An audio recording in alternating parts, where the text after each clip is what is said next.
Hello, your top, Zadarkus here with another ranked game of me playing Aniva in the mid lane. Yes, another Aniva game in a row. The reason why I decided to put another Aniva game here today, it's because, well, first of all, I played quite a lot of Aniva the last week. Therefore, I have a couple of games that I really wanted to share with you. There are different types of games, from really big stumps to really crazy comebacks, or just cool games or funny stuff that happen in games. So I want to share a little bit more of my Aniva journey with you guys. Also, because I really want to show you the potential that Aniva has, that I talked from the last game. And I understand that from only one game I may not be really able to convince you. So if I just share with you more than one with different team compositions, different players, different laning phases, you may get convinced. Now, the early game of Aniva here is like always, I just want to get the farm up so I can get my tier when I go back to the base and then start stacking for the mid-late game. Luckily for me, in the early game something silly happened and you'll be seeing that pretty soon. Also, as a side note, the reason why I want to share this game with you is because I didn't die a single time in this game, and we will see what made that possible to happen, a little bit of my thinking process. If I remember correctly, I mean, this game was like last week, but I think we will be able to see how it is that it's possible for you to not die. Of course, I'm playing Aniva, I got the passive, but the playstyle I'm using is thanks to the fact that I know that I have the passive. Great for baiting sometimes, pick up some really close kills that you have to go all in and end up using your passive, and this is something you are about to see. Here I kinda tried to bait this Yasuo because I've seen through the laning phase that he was being overly aggressive. He was trying to poke me, deal damage, and so on. Now, I kinda wall him off just to slow down the process of him getting away, but he greeds here. He could have just used his Q and get away, but no, he wants to get my passive. Before I go into the passive form, I do ignite him and do a little bit of damage, echo, ends up, and I pick up the first blood. I imagine that his idea was to be able to take off my passive and survive by flashing away. Sadly, it didn't go as planned, as you could see. Now, it's a nice little start off. The extra 400 gold is always welcome. Meanwhile, in the bot lane, Echo does get another kill, and our top laner kinda wasted TP and flash and didn't get more. Whatever, pretty good. 2-1, I mean, my team is kinda winning. Now, I pick up the boots because, yeah, I need the mobility to get out and to dodge his Qs, and also because he has a Nuno jungle which gives him movement speed and also can slow me, and that's kinda a pain in the ass to deal with, and therefore, since I have that extra gold, why not just pick the boots already? As you can see, once I get level 6, I always do the same thing, just try to poke with my E, which is the skill I max first, and my ultimate. Really easy, just press E, drop the ultimate below him, and there it is, the Damaggio. As here just now what you saw, I could have followed him and greed, and many people I imagine would have done that, would have just gone after him for 1 or 2 more extra auto attacks. But the thing is, that is the difference between playing safe and not playing safe. I didn't know where Nuno was, and the last time I saw him in the minimap, he was in the bot part of the jungle, and for all I know he could just be doing wolves or killing the crab, or maybe even was about to gank me. Therefore, I was not going to follow him for a kill and maybe trade a kill with Yasuo. I prefer to just keep my advantage, one or two more extra minions for me and experience that Yasuo didn't get, and slowly build a bigger advantage. Something that it's called, boys, snowball. Now here Yasuo tries to fight me, derp, that's done, but thanks to the ultimate E, I do quite enough damage again. I end up just E and igniting him, since I knew I had my egg, and he greeting again, just stays there taking the minion aggro. I don't know what was happening to this guy. Either he was being overconfident, maybe he had a good game before this one, or he was already kinda going into tilt because of what happened in the early gank. I do not know, guys. I wish I knew, but I don't. Or he just didn't expect the minions to do that much damage, but at this level of play he should have known that already. Here Echo gives me the blue buff. I go directly to the base and come back. I was thinking about picking up the blasting wand for the extra damage, but since I was against the Yasuo and he can do me quite a lot of damage, I decided to pick up the HP from the catalyst, which will help me through the laning phase. Here I actually end up hitting all my skills, and I decide to just be a jerk and take control of the lane. As you can see, Noon already here giving me big problems. Luckily enough, I have quite enough of damage to scare them away, but Echo was around and he decides to just go in on the Nuno. Knowing that Yasuo was scared of me and somewhat low, end up just flashing over the wall and picking up another kill from Nuno. Here, did he die? He didn't die. Okay, now that's some bronze shit dives. Anyway, here I almost picked up another kill. Echo greeted and we didn't, and well, he gave a kill to Yasuo. Yeah, whatever. It happens. It happens. Even me when I'm playing jungle sometimes with Lee Sin or something like that, I like to go ham. Whatever. With the extra kills really close to Road of Ages, knowing that I just looked at the chop and stayed, I'm pretty sure that I just wanted that extra goal to be able to pick up Road of Ages and just come to the lane, start stacking as soon as possible and make my teleport back be worth it.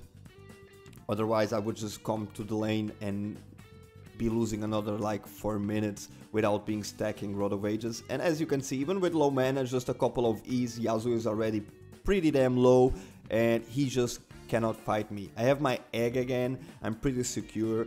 I know that even if I get ganked, if I can at least get near the tower, my tower, I should be able to survive. And now, finally going back to the base, getting the Road of Ages. Farm-wise, not looking bad. I mean, basically 100 minions before 15 or at 15. It's like mediocre, is at least what you should expect. Here, Yasuo kinda panics and he just gets kinda wrecked. Overextended at this point, he just cannot fight me anymore. I decide to destroy the mid lane tower, and there is the thing. Now I could either start roaming or just keep pressure in the mid lane, expecting maybe Nuno to start coming for me, and by that helping my teammates, not having that much pressure from the jungle and from the mid laner, since Yasuo would not be able to roam. But knowing that, I should have played really safe. But here Yasuo, I think he was already kinda like giving up, or overall, I don't know, it happens, everybody has bad games. He was still trying to fight me, only God knows why. Good lord. Now that I see it, I mean, when I was playing I was like, I'm doing pretty good, but now that I'm kinda seeing it, it's actually somewhat silly. Poor guy. eBay. Jokes aside. But it is what it is. Some games you get a beating, other games you just stomp people. It's part of the game. So yeah. Kinda. Now without mana, a lot of gold. Buy the Archangel stuff already directly. Still with my level 1 boots. Bot lane comes to the help. Even if you look at it, I may be 401, but the game is overall balanced. It's 12 kills around. Now I place a wall just to kinda limit the path that Rise could do coming back, and thanks to that we did pick another kill. Here Yasuo tries a desperate escape, but Leona does get a good stun with Ari, and we end up picking another kill on him, managing them also to get the tower. Meanwhile, Garen keeping the pressure on top, and me just lurking around in the mid lane. Feeling pretty confident about me at the moment. I mean, it's not 20 minutes and I already have my 2 core items complete. I mean, I have damage, but now here this poor girl just tries to ward, face checks the bush and gets bursted down. Meanwhile, I just delete this and save the day, putting a wall and keeping them at bay. Chukut. See, I rhyme sometimes. Hell yeah. Anyway, here I saw Yasuo coming. He actually uses his ultimate to escape.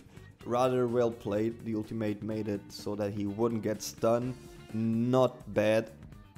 But here my team starts fighting and I see Ryze coming from the mid lane. Well, and this is kind of what happens. He dies. Also doing quite a lot of damage, and as you can see, he has quite a lot of HP. At this moment already, I didn't see Ryze HP, but I expected him to have at least around 2300 HP, I guess, hit points. Not sure, whatever. At this point I'm snowballing, got my E, my Q maxed, level 2 already on my ultimate, level 2 on the wall. It's really hard, but as you can see, at this point, if they want to kill me, I either need to be greedy and silly, or they need to literally gangbang me and I'll jump on me. Now, there's the thing, guys, I have the advantage, I keep my presence in the game, but I don't risk it too much. We end up picking kills easily. Ryze already melted by my single QE combo, and now I do a double stun. Try to follow it up, but remember that I still have my level 1 boots, which didn't help here. If I had more mobility, I could have just walled them and maybe get one or two more kills, but I didn't.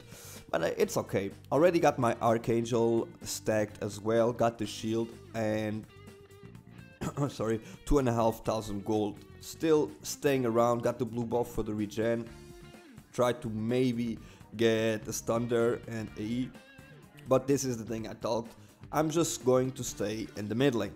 Killing me alone is, at this point of the game, how it is impossible. If they wanted to kill me, they had to send more than one person, and still, good luck. Anyway, doing this, I make it so that they have to have at least one guy always in the mid lane, if not 2 or more. Thanks to that, Garen or my bot lane can just keep pushing the side lanes. They kinda didn't do that, but YOLO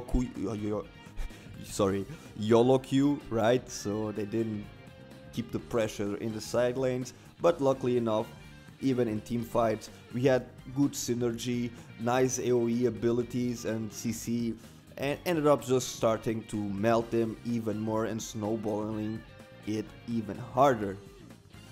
Now I know that you didn't really saw it, but our bot lane actually lost bot lane. I think it was me and top lane who won. But yeah, Tristana actually won against Jinx, and yeah, after she started joining us, there it is, even a shutdown of 500, so yeah. In this case, grouping was the right option for Jinx. And that's something that you need to make the decisions depending on how the game is. When you are really losing a lane hard, if you have the opportunity, just get out and meet your team. Especially if you have a fed Aniva in the mid lane, just go to her because the AD carry would get melted. And that was a nice Q. Already 906. Walling off here Ryze, so he has to go to the sides, meaning that he would just die. It's way too long of a pathway, but yeah, this is just us ending the game. Still with my passive for like the last 10 or 15 minutes, only lost it twice, and here again keeping fight on, just keeping them at bay so that we can get the towers and end it. Here kinda scared, I was with the perfect score, I didn't really want to lose it. Nunu kinda wanted really to mess up my day, but yeah. Jinx came to the save and I just go back. I know it's GG, I don't feel like dying, I'm like 10:08. Come on. Anyway guys, there it is. If they pick Yazu, pick Aniva, spam RE and kick his butt. Thank you for watching. Let me know what you think. Give me them comments and subscribe if you're not. My name has been Zadarkus and this was made for you. See ya.